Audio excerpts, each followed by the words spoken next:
Stand by for broadcast. You're listening to Inside Air, a behind-the-wire view of the Royal Air Force, its people, technology and operations. Hi, I'm Flight Lieutenant Chris Solly, and welcome to the latest RAF Inside Air podcast. In this episode, we're heading back to the Falkland Islands on Exercise Southern Sunrise with the RAF Regiment Reserves. We mustn't lose sight of what the reserves do, and they provide our strategic depth and our ability to operate and fight where necessary, whether that's from home or across the globe, in projecting and protecting our interests.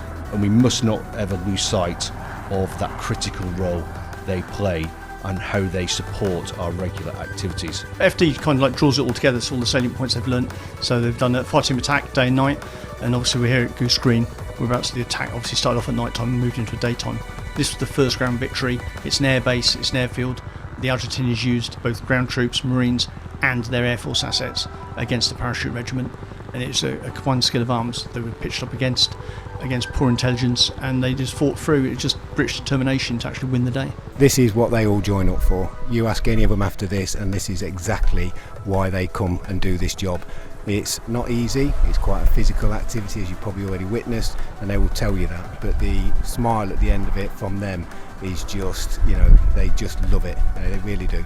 Especially when we've now got the grenade as well. I think that's just icing on the cake. As usual, we'll also reheat a few stories which could have slipped under your radar, and we'll be finding out who's under the hat this week with AS1 Ben Russell. What's the best thing about your job? The best part about my job is the variety of people that I get to work with and all of the extracurricular opportunities that we get, such as adventurous training, maybe overseas, and events such as ski champs. In the last episode of Inside Air, we joined AS1 Chris Keane in the South Atlantic on Exercise Southern Sunrise.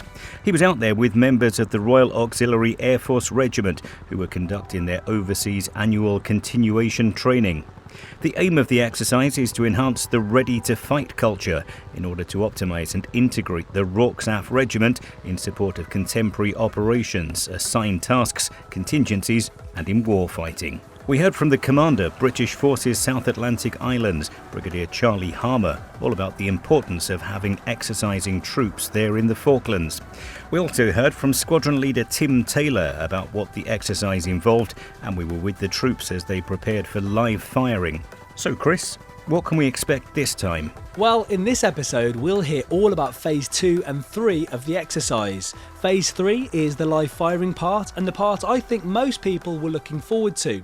We'll also step away from the exercise and explore the Falklands. We'll take a trip to Sea Lion Island and get up close and personal with some elephant seals, and we'll visit my old workplace, BFBS. First though, let's check in with Padre David and find out what a normal day on tour in the Falklands looks like for him. Well, to be honest, the days can vary so much depending on what I'm doing and where I'm doing it, because the responsibility is not just here on NPC, it's for our guys and girls all across the Falkland Islands. And so wherever they are, we try and get out and visit them, be a part of their life, their work, whilst they're over here on their tours. And this isn't your first time in the Falklands, is it? It's not my first, I know I don't look like old enough for it, but it's 20 years ago that I first came here. So 2005, I came down to stand in for a colleague who'd injured himself doing sport, and then I was fortunate enough to come down a year later with my family, 2006, 2007. And this is my last deployment before retirement. So it bookends 20 odd years in the military for me. And for the guys and girls listening to this podcast that may have never been to the Falklands before, maybe they're looking forward to it, maybe they're dreading it, what would you say to kind of alleviate their nerves, if you like? Just come down and experience it for what it is. It's an amazing place. The history here is remarkable. 1982 is so significant for the British population, for the British military. It's still significant in terms of the tri-service training environment that we can do. And that's just doing work. If you get out of work, there are so many facilities and opportunities and groups based around the NPC complex and across the islands. I think all postings and all deployments are about what you make of them. They might not be the place that you choose to go, but you're coming anyway. So go for it. Really enjoy it. Get out, meet new friends, take opportunities, see the wildlife, and just experience the Falklands. Where else will you go out and see whales and dolphins and penguins and then come back and sit in the Oasis coffee shop and drink hot chocolate and eat great homemade cake? I was just about to say that. The Oasis Cafes, it's almost like the heart of MPC, isn't it? Do you know, I've probably got the best office in the world. I've got the chapel one side, my office in the middle, and then a fantastic coffee shop next door. Has it changed much? From 2005 to 2025? Yeah, absolutely. A lot of the infrastructure hasn't changed, but there was no Wi-Fi 20 years ago. It was old blueies and things like that, and it was 20-minute phone cards. The Wi-Fi's good. The facilities are good. The messing here is fantastic. The food that the chefs turn out from here is just remarkable. So if you've lived in a mess at home, you need to come and eat in a mess down here. It's awesome.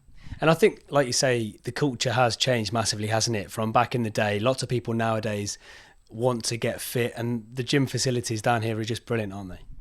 The gym facilities here are excellent. The PTIs do an awesome job. And then we have adventurous training instructors down here as well. And their task is to get people out and about and do stuff outside of here as well. There's also a superb swimming pool, there's squash courts, there's lots to do down here. There is no way that you can come down here and be bored or lonely unless you want to. I saw a really good sign today up at Heliops where it said, MPC isn't the Falklands, get out and about. That's such a massive thing to do, isn't it? Absolutely. MPC is just the tiniest part of that. And some of our service personnel are fortunate enough. They're based around the islands. They live in some great locations. They probably miss some of the advantages of MPC, but actually get out there, enjoy what they get to enjoy every day, any opportunity you get. Do you get much chance to interact with the locals here? Yeah, absolutely. MPC is very much part of the Falklands environment. The local people are delighted to have us here. They're really pleased. We've got this tri-service presence. And that's not just the community in Stanley as the city.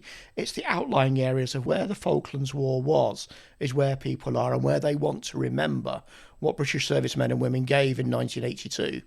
And that really does lead to a sense of gratitude that we're still here today, fulfilling promises made so long ago. And is there anything that you've done? I know you've only been here 6 days, but is there anything that you have done already or anything you're looking forward to doing? So much that I'm looking forward to doing. It's just getting up and getting out there and being able to do it. What's been amazing is how many people I bumped into that were last here when I was here in 2007. So lots of service people coming through here. And you know what? All of them have said it's a better place than the stories lend you to believe.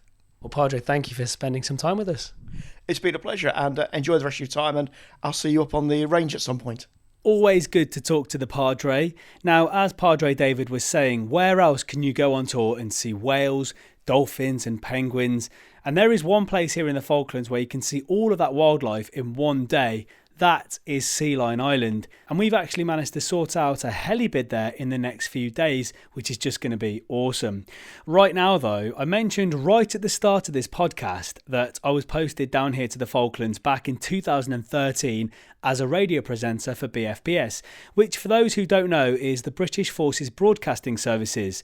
I was actually only meant to be here for 1 year, but because I loved the place and really got on with my small team, I actually ended up staying here for 2.5 years. Now, the BFBS studios on MPC are right next to the Oasis Cafe. I think that was planned back in the day, you know. So whilst I'm here, it would be rude not to pop in and catch up with the person who is now in the seat I was in over 10 years ago. Hi, I'm Lauren Mitchell and I am a radio presenter / producer here at BFBS Falkland Islands. So you're in the seat that I sat in many years ago. How are you finding the Falklands, first of all? I actually really like it. I think you hear stories about the Falklands and you sort of do sit and think, ooh, is this going to be okay? And when I got here, I was fine. I was absolutely fine. It's quite windy, but the community here is fantastic. Everybody's in the same boat, and it doesn't matter if you are civilian or you're serving or you're a spouse. Like, everybody just wants you to be involved and wants you to be happy. And I think that's what I really enjoy about this place. And working for BFBS as well is brilliant. And yeah, I really enjoy it. Do you find that, because when I was last here, it really is like you are the centre of the community and people look to you to put on events and stuff. Do you find that as well? Yeah, I'm not just Lauren, I'm Lauren from BFBS, and you do get a lot of people that sort of come up to me and we go, we want to do this, and I'm like, okay, and then they think that we have like every resource in the book, and I'm like, right, leave it with me, let me see what I can do. But people tend to come at you with these creative ideas, and it's like, what do you want me to do? Like, I could talk about it on the radio, but you need to do that. And how long have you been here? In the Falklands itself, I've been here for 3 months. And what have you done since you've been here? From a professional side of things, from work, I have been involved with many events I go and see. There's always a sporting event going on out here. There's always some sort of friendly forces competition that I'm sort of always going to check out. I think one of the standout things for me was the firefighters did a brilliant charity challenge. They walked 110 flights of stairs on the Stairmasters in the gym to raise money for the firefighters charity on 9/11, so that was fairly poignant for me to go and be a part of. I've been up to Mount Kent to see the remote workers up there as well and see what it is that they do. Even though they're a small team, they've got a lovely sense of like family and community up there. I've also managed to interview international darts referee Hugh Ware. He was brought down here for a huge darts tournament, and that was pretty cool. And with that, he brought his father down here, and his father was a Falklands conflict veteran. And so hearing his story about his time on HMS Antelope was really hard-hitting, back in 1982. And then lastly, most recently, we did our BFBS Big Salute truck ball. So the BFBS Big Salute is our fundraising campaign to raise money for various military charities worldwide. And we managed to shut down Delta Taxiway, with permission, of course, and organised 3 teams to do 100 metres of truck pulling, which was fantastic. I mean, it was so nice to see a lot of the community come out to watch that as well and be a part of that, as well as like military personnel just getting involved and doing the pull, which was just fantastic. Then from a personal side of things, I mean, I've got stuck in Stanley as much as I can. I try and go down there every weekend, and I love going to York Bay to see the penguins. I've been on Helibid and been up to Volunteer Point to see those up there as well. I have been to the museums. I've tried to talk to as many different locals as possible whenever I've been down in Stanley, and yeah, that's sort of everything that I've been up to in the 12 weeks. It's flown by. There is so much to do here, isn't there? There really is so much to do. I mean, there's so much nature to explore as well. I haven't even touched into going to some of the sites where the Falklands War was taking place. I mean, we've still got remnants of 82 that are scattered around the island, which is really nice, and I really want to go and see. I want to go over to the West Islands. I still haven't done that yet. And this isn't your first rodeo. You've been away loads and overseas, so you're obviously not afraid of being away from home. But was there anything before you came to the Falklands that you were a bit nervous about or really excited about? So I think for me, it was the internet connection. And I don't want to sound like your typical Gen Zer that is just obsessed with their phone, but I am a little bit. I was like, well, am I going to be able to watch Netflix, or am I going to be able to watch films? Am I going to be able to FaceTime my mum? To get really personal, my mum's not very well. So I want to make sure that I can be there to answer the phone if she needs it.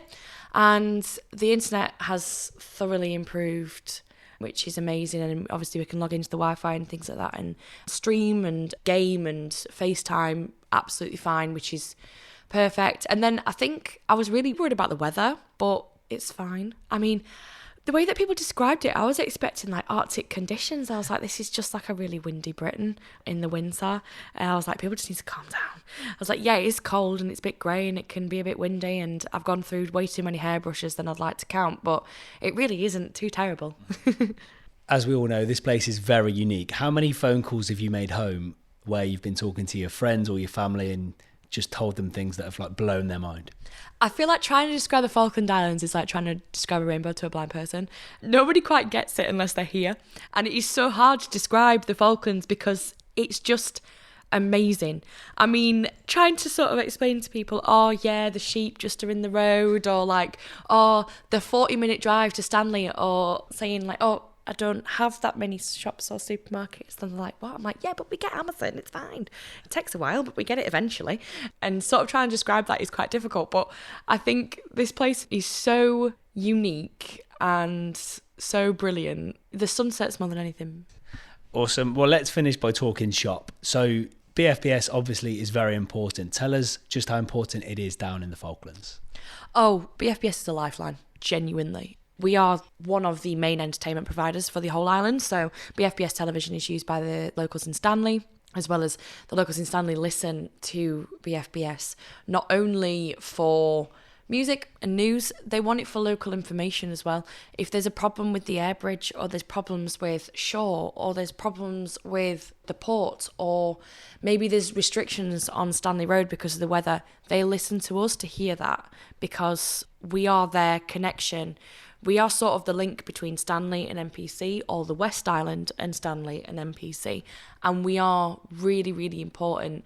And then not only that, for military serving personnel as well, where they're linked back home, they haven't got as much internet usage as everybody else. And, you know, I think trying to connect up your Spotify to a speaker when you haven't got any signal can be quite annoying. So they listen to us and they enjoy it, and they love to get involved in the competitions, they love to message us. We have Section Connection, which is just huge. Everybody wants to get involved with Section Connection, where it is just showcasing your work, what you do, and then your favourite music along that. And the community I have felt down here in the Falklands has been like no other compared to any other BFBS station I've been to. I've just had a quick look in the studio after my interview with Lauren, and nothing has changed at all. It brought back so many incredible memories though. And as Lauren was saying, as a presenter out here, you really are a lifeline and everybody interacts with your show. I used to just love waking the Falklands up and playing their favourite music and just entertaining people for 4 hours. It really was amazing. Anyway, enough reminiscing. I'm now going to head back to my room after another long day. I'm going to head to dinner and get my head down. Tomorrow's plan is to catch up with the guys and see how phase 2 of the exercise has gone, the cage part, and hopefully catch up with Wing Commander Nathan Foster. My name's AS2 Snowden. I'm from 609 Squadron, and I've been in the squadron for over 6 months. Quite a short period of time. Yeah, it is. I think I'm the youngest recruit here, and obviously the one with the least experience. So yeah, it's been a bit of a challenge embedding yourself in with the experienced regulars. Obviously some of them have been in 15 plus years, so challenging, but I loved every minute of it so far. What was it like knowing that you were coming out to the Falklands? I mean, I passed basic in March, and in April got an email saying, do you fancy going down to the Falklands? And I mean, when you sign up, it's the sort of thing that you hope to do, dream to do, and within a month of getting that invitation, yeah, couldn't miss out on that. It's been brilliant here. And before we talk about what you've just come out of, phase 2, how has the exercise been so far? Physically, mentally, and obviously the weather out here, wow, unbelievable. Nothing you can get in the UK, it's just very demanding. It's just so windy all the time, as you can probably tell on the mic. It's so windy all the time, isn't it? I know, I think the only thing you can get closer to this is probably when you go up a mountain in the Lake District, but this is probably sea level down here, and it's just 60 mile an hour winds non-stop. So phase 2 of the exercise was cage. For those listening that won't know what that is, what is cage? Cage is basically the complex air-ground environment of an airbase, and it's initially the area you need to protect, and there's various different roles which the regiment pursue in that. So we were split into 3 sections, and one section's role was QRF, so they were to stand by any movement or suspicious activity or any fire. Their role was to head straight there and deal with that situation. And then there was 2 other sections. They were both on control of entry at 2 different sections. There was vehicle searches going on there, checking IDs, ensuring that passage of people was correct and legitimate. And then the other section was control of entry again, but that was on the flight line, so that was the gasoline, the fuel, so that was a bit more of a precarious situation and a bit more of a stand-to area. And how did you find it? Very cold, very long, but you know, that's why we're here. Loved it. Moments where you're standing there for 4 hours, nothing goes by, and then all of a sudden you have 30 minutes of just everything's happening. So yeah, brilliant. And tomorrow you're going to Goose Green, quite a poignant place in the Falklands. How do you feel about that? Yeah, really looking forward to it. I mean, when you think of the Falklands conflict, you hear about Stanley, San Carlos and Goose Green, so yeah, really looking forward to that. As you heard during that interview with AS2 Snowden, tomorrow is the first of 2 FD days, or Force Development Days. Basically, it's a chance for the guys and girls to get out of the exercise scenarios and go and visit the Falklands and check out a few places. The first location is Goose Green, and there will be a battlefield tour whilst at Goose Green led by Flight Sergeant O'Brien. I'll try my best to grab an interview with him because he really does know his stuff about the Falklands. Earlier on, I went along to the Officers' Mess here in the Falklands, another place that really holds a close place in my heart. That's because it's where I met my wife. And as I walked in, it's another place where nothing had changed whatsoever in all of those years. Anyway, I was there to interview Wing Commander Nathan Foster, Officer Commanding 24th Protection Wing at RAF Honington. I started off by asking him what he was trying to achieve with this exercise and why the Falklands was the chosen location. I think fundamentally this is about what do the reserves provide. So we mustn't lose sight of what the reserves do, and they provide our strategic depth and our ability to operate and fight where necessary, whether that's from home or across the globe, in projecting and protecting our interests. And we must not ever lose sight of that critical role they play and how they support our regular activities. But in order to do so, they have to be physically and mentally trained and prepared, and we have to invest in that training and preparation. And that's what this exercise has been all about. It's been about generating, preparing, projecting a force package of RAF Regiment reserves to operate 8,000 miles from the UK, to integrate and operate within a deployed force structure here. I had 3 distinct objectives for the exercise. It must be challenging, and therefore it has to contribute to the preparedness, the readiness and resilience of our reserves to operate in any future operating environment. And the Falklands absolutely provides, anybody who's been down here recognises just how challenging the terrain can be, first of all, but then how challenging the weather can be. And that can change rapidly, but that's great because that really challenges our people to operate in these different environments. I think so. That was my first point. It must be challenging. It must be progressive. We've got to make sure that every single RAF Regiment reservist gunner who comes on this exercise finishes the exercise at a higher level, individually and collectively, than what they started. This is not a test. This is about training and preparing our people. So it must be progressive, and we must have a clear idea of how we're going to get from the start to the end point of the exercise and how we're going to progress through the different phases of the exercise. And then finally, for me, and probably just as important, it had to be novel and unique.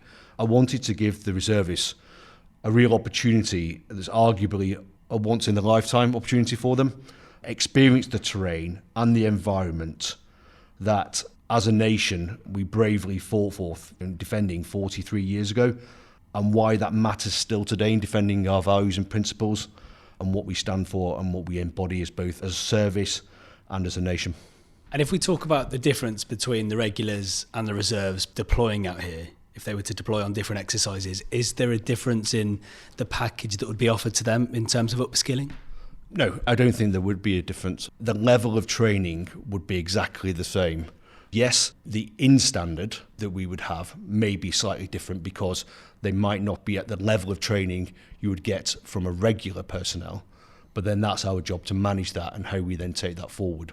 But in terms of what we would ask them to do out here and how we would construct the exercise, there is absolutely no difference. And exercises like this one then, how do they prepare the guys and girls to be deployed on ops? Yeah, I think that's a great question. And how we have conducted it and planned this exercise has been as close to a deployment as possible.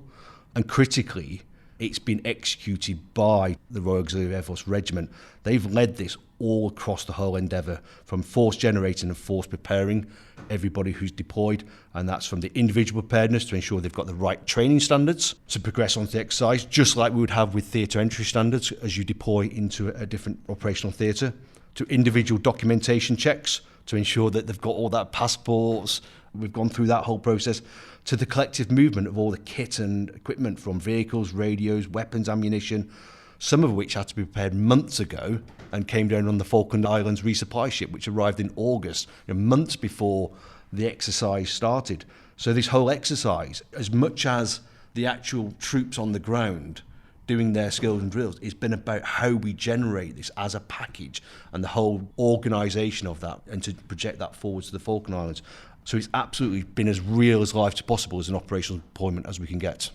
Brilliant. And then following on from that question then, how frequently, after they've done this sort of exercise and they've done the training, how frequently do the reservist gunners deploy on ops with regular gunners? Well, there's opportunities all of the time for our reservist personnel to deploy.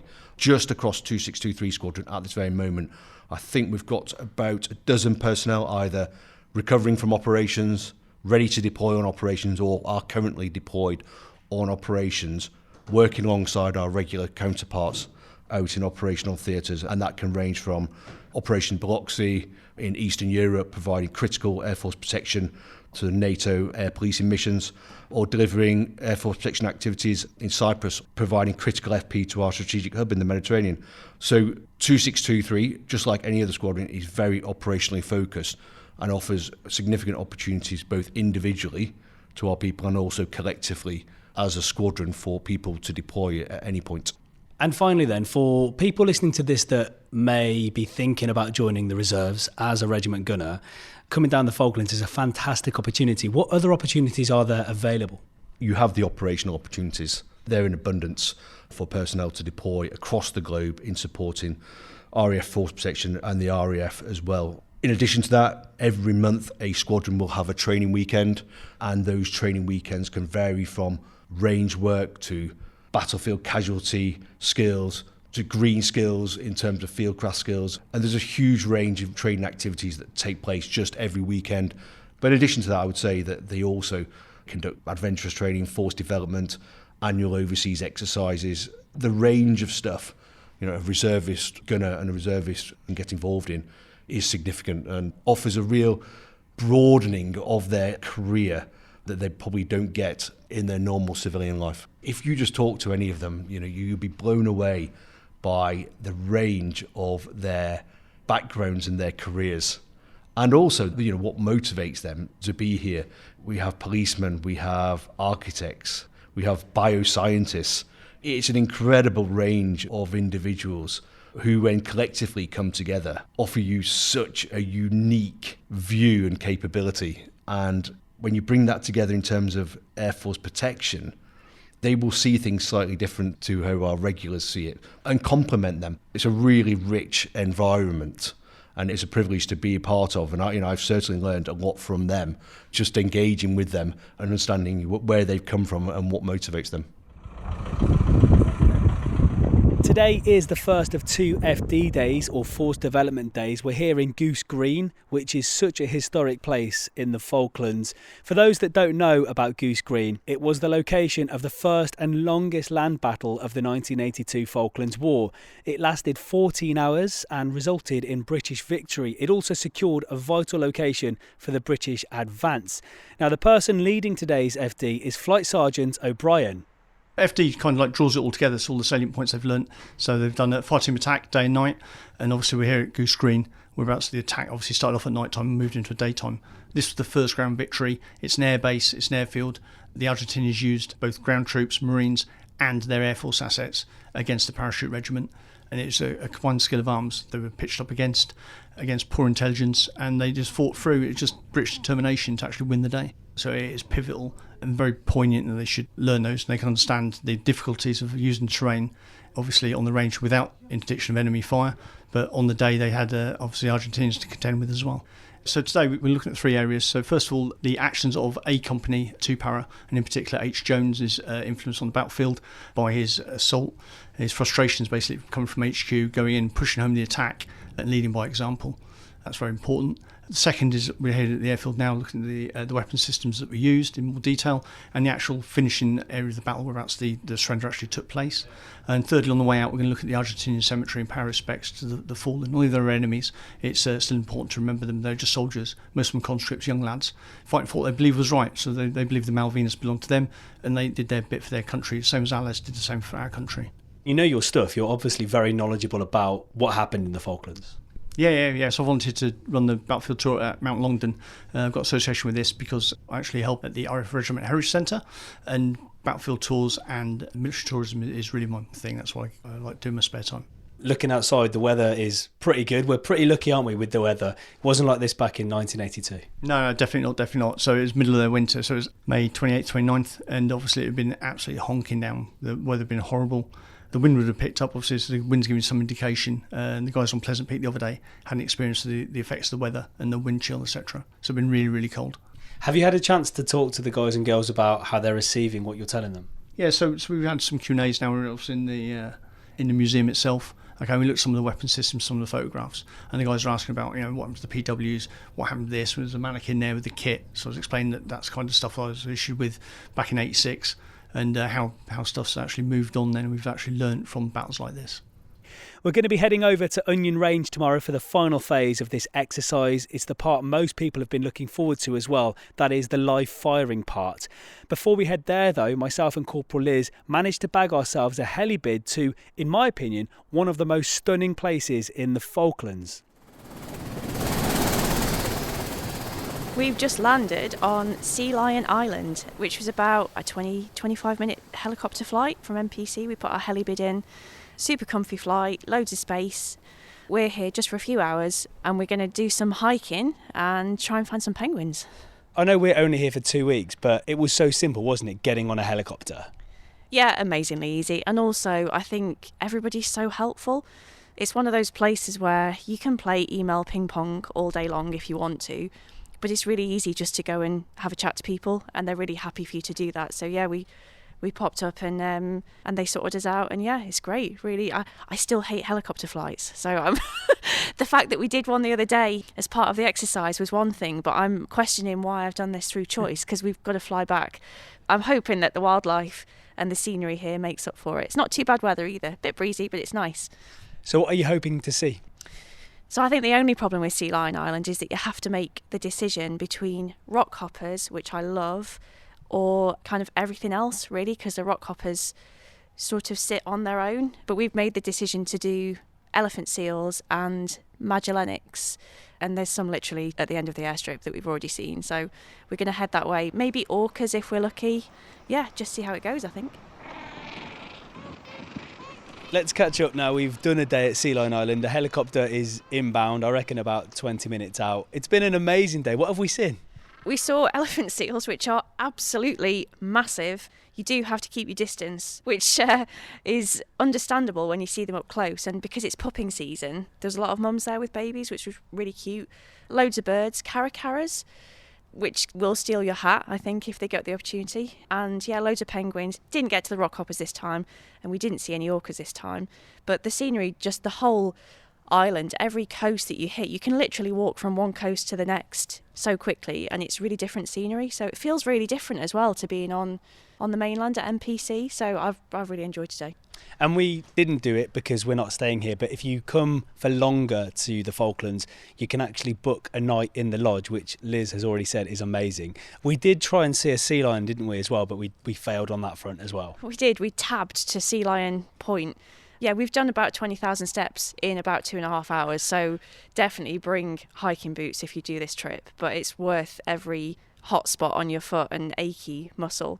Well, what an incredible trip, and it's just one of the many places here in the Falklands where you can go out and about to check out amazing wildlife. All you have to do is, whenever you have any downtime, put in a heli bid and let Heliops do the rest. Now, if you're not a keen helicopter flyer, you don't have to fly to see penguins. The nearest place to MPC to see penguins is Bertha's Beach, which we're hoping to try and go to before we head back to the UK. Right now, though, we're going to jump in a car and head up to Onion Range for the final part of Exercise Southern Sunrise. Contact front! You fix, I'll move! As you can hear in the background there, live firing. This is the final phase of Exercise Southern Sunrise here in the Falklands. We've come down to Onion Range, and basically, from what I can see, they've paired off, and the guys and girls are going down the river in pairs either side, and they're engaging targets as they go down. So there's quite a few targets for them to engage. They then come to a bunker and they're throwing out grenades onto a specific target, and they've all been really excited about this phase, getting here, the build up to this final phase, and it looks amazing. From a distance, watching the grenades going off is brilliant to see. We're in a sort of trench area surrounded by rocks and mud to keep us safe, obviously, because it is live firing. So I'm now going to try and catch up with one of the range safety members and ask them in more detail on what's going on. I'm sure they can give you a much better explanation of what is happening than I can. Hi, I am Warren Officer Jones, and I'm here as one of the safety supervisors for 2623's LFTT, which is live firing tactical training. The next progression from their normal shooting, so they've gone from normal static ranges to now progressively working the way through in what we call live firing tactical training. This is where we start exposing them to targets that are hidden within normal ground, and then basically when they do their patrolling, a target will pop up and they have to use their skills to not only marksmanship but also look at the tactics that they are going to employ to make sure that they are able to go into fire positions and engage that enemy. This is what they all join up for. You ask any of them after this, and this is exactly why they come and do this job. It's not easy, it's quite a physical activity, as you've probably already witnessed, and they will tell you that, but the smile at the end of it from them is just, they just love it. They really do. especially when we've now got the grenade as well. I think that's just icing on the cake. And what sort of competencies do they have to even get to this stage? Well, they have to go through a progression of shoots, and that all builds up from basically them being able to zero their individual weapon. Then they'll go through various different static shoots, firing from various different positions, from the prone, which is lying down, to kneeling, to standing. So they get all that done in a safe environment on what we call static ranges. Then the next one is where they'll then go down what we call kind of a individual battle range shoot, which is kind of in a way sterile. There's not too much undulating ground depending on where you go, but it's all kind of done progressively, so they get to see how moving, firing the weapon, applying all the skills that they've been taught to then put it into what we can call a realistic condition. Corporal Liz, final phase of the exercise, we've come down to Onion Range. How have you found the exercise as a whole from a media point of view? So the culmination of this exercise for them is a live firing phase, which is obviously really exciting to be part of. As you might have just heard, that was a grenade. So it's great to be part of the action and really amongst it. Obviously, there are some serious safety concerns where live firing is concerned. So we've been working with the staff, which is great. Lots of good banter on the back of a range anyway. Really interesting to be part of the sort of DS contingent and work alongside them. And yeah, we've got some great video and some great shots. Lots of good splashes of water and mud. And yeah, it's been a really good day. Really enjoyed it. And when you found out you were coming out to the Falklands and you knew you were going on this live firing exercise, has it lived up to expectations? I think the thing here is that just the vastness of the area really hits you when you're driving just from the gate to the kind of where the action is for this particular syndicate today. It's just so huge, and I think people often make the comparison of the Falklands to sort of North Scotland or the Highlands or whatever, with that kind of heathery, tussocky grass kind of landscape, but it really is so huge here. I think this is our biggest training area. There you go. It's like perfect timing, isn't it? Yeah, punctuated by grenades in the background. Yeah, we really make the most of it. It's just great fun. And I think as well, it gives you a sense of the sort of isolation that you can sometimes feel in a conflict situation. So it's great training for the guys and the girls that are out here. But I think on a psychological level as well, the medical support here is really important. But we are quite far from even for a helicopter evacuation, which gives a sense of realness that you don't really get anywhere else, in my experience. So day 2 of the final phase is where the troops are again split into firing teams, this time of 4, and they're going down a different range, a different part of Onion Range, where the terrain is very unforgiving and again engaging in different targets. To explain in more detail, Flight Lieutenant Tom Denning is the exercise project officer. So what's happened is, like any other LFTT, we've started on the high ground here, we've checked that the flanking fire gun is ready to go, they've then gone down the hill, got their battle picture at the bottom of the hill, and then been set off. They're given an axis of advance that they follow, and as they're moving, the ECO, who is just doing his final checks now, along with his target operator, is getting that target tree to pop up in front of the troops. What we've been seeing is some absolutely great responses to contact. They're conducting their reef drills, returning fire, and then manoeuvring themselves around as fire teams in order to neutralise the simulated threats that those targets provide. They've been moving through a series of enemy positions until the end, where they get to a grenade bunker, and safely under control of the safeties, they've then manoeuvred themselves up, got into safe positions, and then neutralised that bunker with a grenade. So we've done at least 10 run-throughs today. I'm enormously pleased with all of them. We've seen not only great skills and drills, but great improvement at individual and fire team level, which I couldn't ask for more. And you're a regular, primarily working with regulars, I assume. What's it like working with the reserves? Very different, and in a good way. So obviously there's levels of experience might be slightly lower, but they're incredibly keen and always really, really willing to learn, which has been immensely refreshing. So yes, I'd definitely do it again. And what an amazing place as well to bring the guys and girls to train. What an area. It's a fantastic area. There is nothing like this in the UK. We are really, really lucky to have been able to practice on this area. And I, for one, really hope that we can bring more members of the RAF Regiment, both reserve and regular, here in the future to use what is actually a huge training area, and one of the only training areas available to British forces where we can actually do full 360-degree arcs should we wish. Right, so all of the phases of Exercise Southern Sunrise are now complete, and we're shortly going to be heading back to NPC just after a group photo. Tomorrow evening there's going to be a social at the world famous Shady's Bar. It's actually a place where I've DJ'd loads in the past, so if there are any decks at this party, I might try and jump on them and spin a few tunes. Tomorrow day is a bit of a free day really. The only thing we need to do is pack our bags and then get them checked in, and then once that's done, we're hoping to head over to Bertha's Beach. For people listening to this podcast, they're going to think that we weren't on an exercise and we've just been on a jolly, because we were talking the other day about being at Sea Lion Island. Today we've got the key out of 12-fac to go down to Bertha's Beach, and I haven't done it because I'm not brave enough, and I've done it before, but mainly because I'm not brave enough. But Liz has been in the sea. What has just happened? Well, the first thing I'll say is the sea is not as cold as you think it would be. We were told that it was about 5 or 6 degrees. And when we left the UK, the sea temperatures there were more like 15, 16, I think. But it doesn't actually feel that different. However, I got in the sea and there were dolphins everywhere, which is just, that's a proper bucket list experience for me. I think everybody knows Bertha's Beach because it's the closest beach to NPC and it's dead easy to get to, and it's where most people see their first penguins. We didn't see any penguins, which is fine. But yeah, swimming with dolphins on a morning, just pop down there, 10-minute drive, just incredible. So close as well.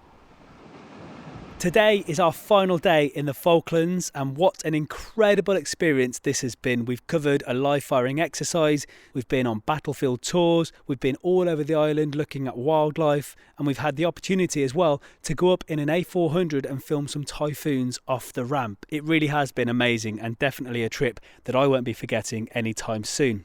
So the bags are now checked in. I'm now heading back down to the Gull and Penguin social area. I thought I'd wrap up the podcast by talking to the adjutant of 2623 Squadron, Warrant Officer Millichamp, and see if the exercise had lived up to his expectations and was a success. Yeah, so the exercise was successful in my opinion, and we achieved a lot of the aims and objectives that we first set out to do. But I also understand that without the reservists and putting the time and effort they've done into this, some of these individuals, some of the service personnel reservists have only just joined the military, and then there's other ones that have been in for 15 to 18 plus years. So it's bringing all that together, that lived experience, to the younger ones as well. All the aims and objectives that we had, putting them into practice really, and they've done a fantastic job. It's been hard at times, especially the supply side of it and getting all the vehicles out here, the weapon systems out here, etc., and all the combat service support. It's taken months of planning, but I think all that effort and time by the safety staff, the training teams, etc., have made this exercise successful, and I've been really happy to support it and put everything together, so it's been good. How much effort is that, going from we're going to put an exercise on in the Falklands to actually doing it? What sort of effort goes into all of that? There's a lot of effort. A lot of people don't see the things that go behind the scenes. So I would say at least 6 to 8 months before this exercise even started, there's a lot of planning side, and it's pulling all the key elements in so they can provide the key strategic side of it to, whether it be, like I said, for the A1 administration, getting them admin orders out there so individuals know what kit and equipment they need to bring, what level of training they need to be before they even get to this stage, to then be able to continue developing and improving within their capability. Even the vehicles that we've had, you're looking 2 months in advance, they need to go out down the port and come across on the ship. You're looking at air freight, you're looking maybe about 2 to 3 weeks before you receive that when you're out here. It's all the paperwork, the administration. It's also the training team, from the corporals to the seniors, all their lesson plans that have to be prepped. It's all the kit and equipment, which back in the UK, you've got it within your home unit. Out here, you're limited. You don't have them assets. So it's bringing all them LACONs out here to making sure that the exercise is a success. And as I said right at the beginning, it was, and I've been very proud to be part of it. And for you personally then, what's it been like coming 8,000 miles away from home? So it's been long. It's 18 hours, 2 9-hour flights to get out here. But to be honest, I think all of those, whether it be locally you're doing an exercise, or whether it be deploying overseas, whether it be Germany or whether it be the Falkland Islands, it's well worth it, because you're not going to experience the terrain, the weather, and all the elements that we've had in here, and all the lessons we've identified and we need to improve on. You're not going to achieve that, I think, if you stay in the UK. So an overseas exercise is vastly important. When we first got here and we had that welcome brief, the guy, can't remember who it was now, he said one of the enemies is the weather. How have you found that? Oh, 100%. And without the correct kit and equipment, I don't think a lot of these individuals would have survived, especially when we've been up at Pleasant Peak. I've never seen weather conditions like that. In one day we've had hailstones, next thing we've had the strong winds that you can hardly stand up, as well as trying to be able to fire or even move from A to B. You've also had the sunshine beaming over. It's been challenging, but you know what? It's one of the things that have made this training package really worthwhile, and potentially for future exercises, now looking at the Falklands, because of that weather and the climate, etc., to come out here and conduct really good training. You've got to be able to administrate yourself in the field, which I think the training that they've had, they're at that stage and they demonstrated that they can do that. For 2 days being up there and then going straight onto live field firing, where you need to make sure you've got dry kit, wet kit, the administration in doing that, they achieved it, and it was good. And in terms of downtime, it's been really nice from our point of view, getting to know you all. And it's amazing to see just the breadth of backgrounds that you all have. Yeah, well, I started off as a reservist back in 1992, and I did 7 years, so I've sort of come full circle now, and was one of the reasons not why I left as a regular after 26, 27 years. It was because I've been there, I've done that, I want to pass on all the experience I've gained as a regular to these reservists. And, we're getting there slowly, and it does take time because of their experience, but yeah, it's all good. And I can see that it has been a success and you're really happy about that, and it's brilliant to see. But that's not the end for you, is there? You've now got to get home. We're going home tomorrow, but you're going home on Tuesday. So what's happening now from here till Tuesday for you? You're the lucky one, really. So we were the advanced party. We came out 4 days before the first tranche came out. As of today, we've started to close down. So we've started getting the air freight away within the time requirements, getting all the paperwork, the documentation. We're also looking at getting all the vehicles back down to the port. It's all the safety staff. We've been cleaning them, scrubbing them down and getting them decontaminated, ready to go back. And it's just all the weapon systems. We've had over 80 to 90 weapon systems out here, and that's various IWs, GPMGs, etc. It's been hard, but you know what? We've achieved it because of the team that we've got out here. So we've got another 2-3 days left. So hopefully we haven't had any FD at the moment, but we're going to get that. And I'm really looking forward to that. And I think that's a reward for the staff for all the hard work that they've done to go to the place like Goose Green, Stanley and the rest of the memorial sites and get the same opportunities the troops have done. We're also lucky we're going to get some heli lifts off to some of the islands where potentially some of the places you never see, you can't get to by foot. So it's going to be fantastic. Amazing. And finally then, last question, would you come back to the Falklands and do another exercise here? If you'd have asked me at the beginning, the first week, probably my morale was down a little bit, but I've picked up since then because I've seen the face on the troops and I've seen how difficult but rewarding it can be. So me as an individual, I'll be pushing for regulars, etc., to come out here. I know the wing commander is as well. But yes, if they said every year, where was the best place to go to, I would say the Falkland Islands, because the weather, the way you've got to administrate yourself in the field and how you conduct yourself, this is one of the places which is very testing, but rewarding at the same. So, Warrant Officer Millichamp is really quite happy and pleased with how the exercise went, and quite rightly so as well. But let's see what the troops thought of it. Yeah, the exercise has been brilliant, really demanding, challenging, highs and lows. Yeah, it's been terrific, to be honest. Yeah, really good. Coming all the way down to the Falklands, 8,000 miles, different terrain, different weather. You don't get anything like this in the UK. It's been really realistic as well in terms of the training. It's something I've never experienced before. It's been really good, definitely challenging at times. We've been working in an environment that none of us have worked on before. I definitely think a big highlight was the terrain we've been on. We're quite blessed when we do our training at Stanter and Thetford. It's very flat, not many holes to fall into, no rivers to go through. So having that element when doing the section attacks and the live firing of doing your own skills and drills, focusing on what the rest of your section are doing, commanding the section, and also using the terrain, that was a big element that definitely took a bit of time to get used to, but I think towards the end it was quite rewarding to then be able to use that to your benefit. For me, it's been absolutely fantastic. Not only have I come to a location that I'm very unlikely to come to on my own as a civvy, we've seen some historic battlefields. I'm old enough to remember the war, unlike some of my companions, so it does actually mean something. And we've had a chance to experience all the seasons. So it's been, overall fantastic. Really, really enjoyed it. Yeah, I found the exercise been brilliant. It's been really challenging. The training team have been excellent. Definitely pushed us, being in such a hostile environment. But it's been great to be tested like that. We've had 609 Squadron on board with us as well, which has been good. We always collaborate well with the other squadrons. So it's been a really positive experience. The exercise was challenging, but we are all better for it. Challenging, yes, because it should be. Otherwise, there's no point in coming and doing an exercise. But I think overall, from a skills and drill perspective, of what you should be doing in such an arduous conditions, I think we learned quite a lot. No, it's been quite good for myself. It's been a good overview of keeping my skills up to date and seeing that even though I've been out of the regular for about a year and a half now, that I've still got the skill set. Nothing's really faded and it's keeping me topped up, which is good. And I got to throw grenades, which is not something I get to do all the time, even on a regular squadron. So yeah, it's been pretty good. Yeah, I found it really, really good. I really enjoyed it, especially the location. The weather was very challenging, which made the training a lot more difficult. Overall, it's in 10 years, it's probably the best ACT that I've ever done, just purely for the challenging conditions that we were in. I found it really challenging with the different weather conditions. Really enjoyed challenging myself to command troops from different squadrons. So we had the live field firing element, which is great to work with my section and to hone our skills. The Pleasant Peak experience on the mountain, which is keeping the troops fit to fight and successful in our mission. I found it very challenging. It's not only testing you with your skills and drills, but it's also testing how you cope up with the environment, the weather, the terrain, more realistic, more challenging, and then consolidating all those skills we all learned, and the team working, communication, and think about your surroundings where you do. That's the kind of skills you need for soldiering. So I found the exercise really enjoyable. The weathers up on top of the hill were quite extreme, so really high winds. So it took a lot of self-admin and working as a team or a section to get through that together.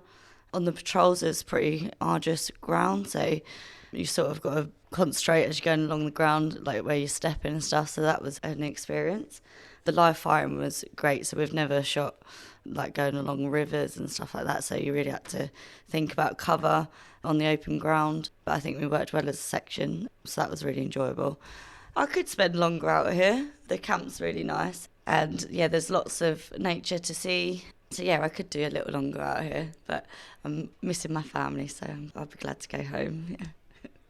It is Thursday evening, our air bridge is tomorrow, which means it is officially NDEX. We're currently sat in the Gull and Penguin area, the sort of social area on NPC, and I'm back with the amazing Corporal Liz. So how has the exercise gone in your opinion? What have we done for the last 2 weeks? Has it only been 2 weeks? And actually, what haven't we done? I feel like I've lived about 15 lives since we've been down here. It feels like we've been here forever, but at the same time it's gone so quickly. And I think we've been really lucky to be out here with such a great bunch of guys and girls. The exercise phases that we did with them, live firing, patrols, getting up at 4 o'clock in the morning and going out on dawn patrols with them while the sun rose over the sea. Just incredible memories. We've done it all, I think. We've seen amazing wildlife, way more than I expected to. We've done the history bit and joined in with their force development activities and been to Goose Green and a lot of memorials, which are so moving. And we've been lucky enough to get some really cool jobs at NPC as well, like when we just accidentally found ourselves on an A400M with a Typhoon 2 ship behind us on the ramp, which was your first experience on the ramp, wasn't it? So Chris honed his photography skills and got the really scary job of getting the belt on and doing a bit of flying over the sound between West and East Falkland, which again is just an incredible experience. But it's such an amazing place here. I think for such a tiny camp, it feels so small when you arrive, but because of that there's so much going on. Yeah, I've loved it. Can't wait to come back in a heartbeat. It's probably quite a hard question, but has there been a moment that you've thought, yeah, this is the best part of this exercise, or this is the best part of this trip? I think because I've had a bit of a wiggly career trajectory, is that the right way to put it? So I've changed services and transferred over from the army. So the bit that I really miss is the green stuff. I love the green stuff. I love getting a harbour area set up. I love all the skillet arms stuff and grenades and all that kind of the flashbangs and everything. And I really miss that. So to be taking part in that exercise up at Onion Range, which is absolutely vast, even when you drive in through the gate to the range and it's a half-hour drive or whatever just to get where you're going, that was amazing. So I love that. I could do that all day long. And like I said before, a great bunch of guys and girls doing it here with us, and really cool to see them kind of the way that they develop through the 2 weeks. It's such a tiny amount of time, but they've packed so much in. There's guys on this exercise that had never met before, and I think it's such a huge testament to the training that they've all got and the people that they are, that they've gelled so well, and they've been really welcoming to us, sticking cameras in their faces and microphones in your case. It's just been fantastic. It feels like the whole breadth of the RAF we've gone through, from the flight, typhoons on the Atlas, helicopters, tabbing around. It's just, I've loved it. Are you looking forward to going home? Yeah, I'm tired. I am tired. I'm ready to be in my own bed for a bit. I'm going to miss the food though. I don't think I'm ready to cook for myself again, because coming to the mess here for 3 meals a day is actually a bit of a treat. If you're the cook at home and you're used to, like I am, I'm used to cooking for children and all that kind of stuff. The chefs here are so fantastic. So I think that's what I'll miss, but I am ready for a rest now, definitely.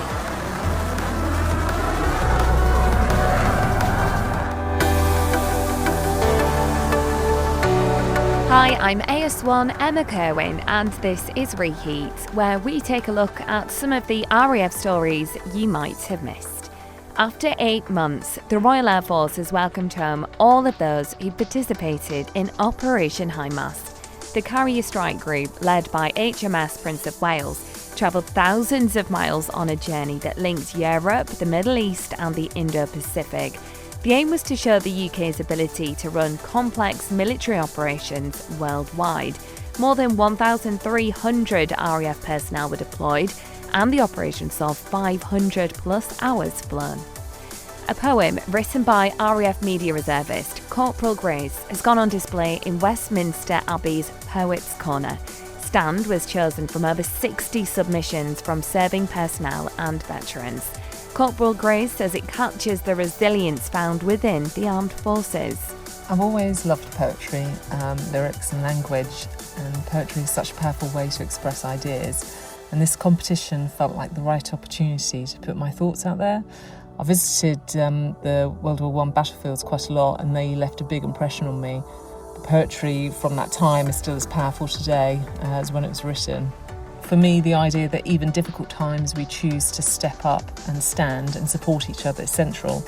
The image of an individual or a group standing when others choose not to is a subtle metaphor throughout for resilience. And you can now have your say on the RAF website. A user satisfaction survey has been launched as part of a research project aiming to find ways to maintain and improve it. That was Reheat for Inside Air. Thanks, Emma. And now it's time to find out who's under the hat with Ben. I'm AS1 Ben Russell, and this is Under the Hat, where we get to know an aviator in less than a minute. Name you're known by. Hello, my name is Flight Lieutenant Laura McGarvey. What's your profession? I'm the Media and Communications Officer at RAF Lossiemouth. What's the best thing about your job? The best part about my job is the variety of people that I get to work with and all of the extracurricular opportunities that we get, such as adventurous training, maybe overseas, and events such as ski champs. Hardest part of your job? The hardest part about my job is potentially being away from home for big events and potentially missing Christmases. And I guess being posted maybe far away from home, but the pros usually outweigh the cons. Best location you've served? It's a tough one between Valley and Lossiemouth. They're both absolutely beautiful places with lots of opportunity for exploring the outdoors.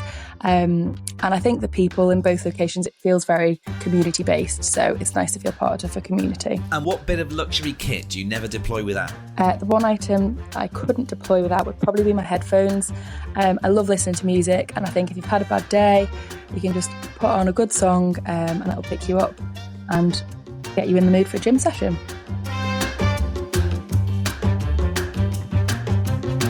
That's it for this episode of Inside Air. Please give us a review, subscribe via your favourite podcast app supplier, and join us again soon. You've been listening to Inside Air, a behind-the-wire view of the Royal Air Force, its people, technology and operations. If you're serving in the RAF and have a story for us, please speak to your unit media and communications officer. Inside Air is written and produced for the Royal Air Force by RAF Media Reserves.